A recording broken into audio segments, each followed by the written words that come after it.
আসসালামু আলাইকুম। আল্লাহ তোমাকে একটি কোমল হৃদয় দিয়েছেন, একটি ভালোবাসার ক্ষমতা দিয়েছেন। তুমি চাও কারো হাত ধরে সারা জীবন কাটিয়ে দিতে। এটাই তো স্বাভাবিক, তাই না? ভালোবাসা হারাম নয়। হারাম হয় তখন যখন তুমি সেই ভালোবাসাকে আল্লাহর গাইডলাইন ছাড়া নিজের খেয়াল মতো পরিচালনা করো।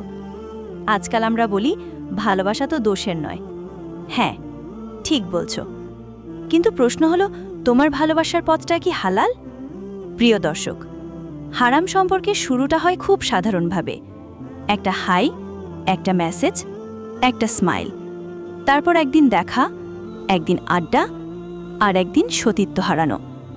রাসূল সাল্লাল্লাহু আলাইহি ওয়াসাল্লাম বলেছেন, তোমাদের কেউ যেন কোনো নারীর সঙ্গে একান্তে না থাকে, কারণ শয়তান তখন তাদের মধ্যে তৃতীয় ব্যক্তি হয়। শয়তান আমাদের ধাপে ধাপে নামিয়ে আনে।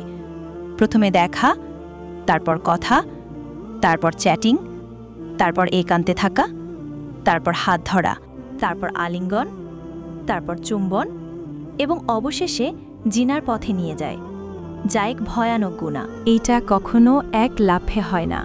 শয়তান ধীরে ধীরে তোমাকে ডুবিয়ে দেয়। প্রিয় দর্শক, আপনি কি জানেন প্রেম কিভাবে ধীরে ধীরে জিনার দিকে নিয়ে যায়? সূরা আল ইসরার ৩২ নম্বর আয়াতে আল্লাহ বলেন, তোমরা ব্যভিচারের ধারে কাছেও যেও না। নিশ্চয়ই এটা অশ্লীল কাজ এবং খুবই খারাপ পথ। দেখো, আল্লাহ কিন্তু বলেননি তোমরা ব্যভিচার করো না।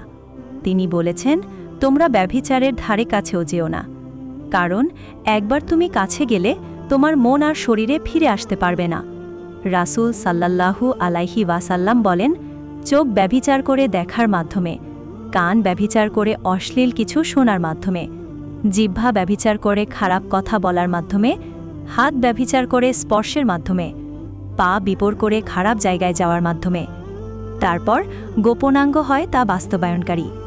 প্রেমিক প্রেমিকার মধ্যে যখন স্পর্শ হয়, একান্তে সময় কাটানো হয়, তখন তারা যে ভয়াবহ জিনার দিকে যাচ্ছে তারা নিজেই জানে না। আপনি কি জানেন জিনা করলে কি শাস্তি হবে? সূরা নূরের ২ নম্বর আয়াতে আল্লাহ বলেছেন, ব্যভিচারিণী নারী ও ব্যভিচারী পুরুষ, তাদের প্রত্যেককে ১০০ বেত্রঘাত করো।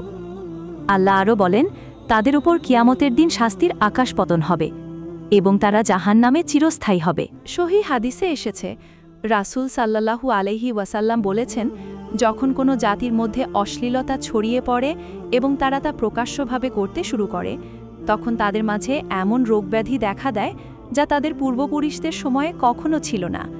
তাহলে আপনারাই বলুন, এই হাদিস কি বাস্তবায়িত হওয়া এখনও বাকি আছে? একবার রাসূল সাল্লাল্লাহু আলাইহি ওয়াসাল্লাম স্বপ্নে জিনাকারী মানুষদের শাস্তি দেখতে পান। তাদেরকে একটি উনুনের ভিতর রেখে আগুনে পোড়ানো হচ্ছিল, নিচে থেকে আগুন জ্বালানো হচ্ছিল, আর তারা আর্তনাদ করছিল। হারাম ভালোবাসা কখনো স্থায়ী হয় না। হারাম সম্পর্কের পরিণতি কখনোই হালাল হয় না। তুমি যে ছেলেটিকে আজ ভালোবাসছো, সে যদি আল্লাহকে ভয় না করে তোমার সঙ্গে হারাম সম্পর্ক করে, সে যে ভবিষ্যতে অন্য মেয়ের সাথে হারাম সম্পর্কে জড়িয়ে পড়বে না, তার কি গ্যারেন্টি আছে? তাহলে ভবিষ্যতে সে কি তোমার স্বামী হয়ে তোমাকে রক্ষা করবে? একজন হারাম প্রেমী কখনো হালাল জীবনসঙ্গী হতে পারে না। আল্লাহ তোমার জন্য যাকে রেখেছেন সে তোমার হবেই। আমরা অনেক সময় ভুলে যাই যে রিজিকের মতো জীবনসঙ্গীও আল্লাহর হাতে। তুমি যদি তাকওয়া নিয়ে চলো, তাহলে আল্লাহ তোমার জন্য এমন কাউকে পাঠাবেন যে শুধু পৃথিবীতে নয়, আখিরাতেও তোমার পাশে থাকবে। সূরা তালাকে ২ নম্বর আয়াতে বলা হয়েছে, যে ব্যক্তি আল্লাহকে ভয় করে, আল্লাহ তার জন্য উত্তরণের পথ করে দেন। হালাল ভালোবাসা হলো সবচেয়ে মিষ্টি ভালোবাসা। একজন মুসলিম ছেলে মেয়ে যখন আল্লাহর ভয় নিয়ে একে অপরকে পছন্দ করে, দোয়া করে, হে আল্লাহ, তাকে যদি আমার তাকদিরে আপনি লিখে রাখেন, তাহলে আপনি তাকে আমার হালাল জীবনসঙ্গী বানিয়ে দিন।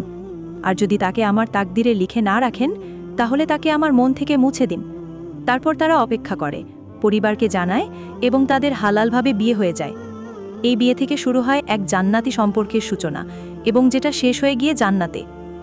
রাসূল সাল্লাল্লাহু আলাইহি ওয়াসাল্লাম বলেছেন, যখন কোনো যুবক যুবতী বিয়ে করে, তখন তারা দিনের অর্ধেক পূর্ণ করে ফেলে। আজ তুমি যে সম্পর্কে আছো, সে কি আল্লাহর কাছে হালাল? আজ তুমি যাকে নিয়ে ভাবছ, সে কি কিয়ামতের দিন তোমার গুনাহ সাক্ষী হবে না জান্নাতের সঙ্গী? প্রিয় দর্শক, এই জীবনটা হলো অনেক ছোট। এই জীবন একদিন শেষ হয়ে যাবে।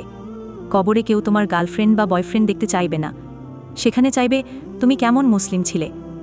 তুমি কি হারাম সম্পর্কে সুখ খুঁজে পাবে, নাকি আল্লাহর ভয় নিয়ে হালাল ভালোবাসায় জান্নাত খুঁজবে? আল্লাহ তোমার জন্য যাকে রেখেছেন সে তোমার হবেই, তবে তুমি ঠিক করো তাকে হালাল পথে পেয়ে জান্নাতে যেতে চাও নাকি হারাম পথে পেয়ে জাহান্নামে পড়তে চাও।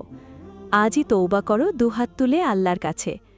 বলো, হে আল্লাহ, আমি জানতাম না, আমি ভুল করেছি, আমাকে হেদায়েত দিন, আমাকে এমন কাউকে দিন যে আপনাকে ভয় করে, আমাকে হালালভাবে ভালোবাসবে, আমি হারাম সম্পর্ক ছেড়ে আপনার পথে ফিরে যেতে চাই। এই ভিডিওটা যদি আপনার হৃদয় ছুঁয়ে যায় তাহলে শেয়ার করুন। হোক না আজ কারো ফিরে আসার শুরু এখান থেকেই।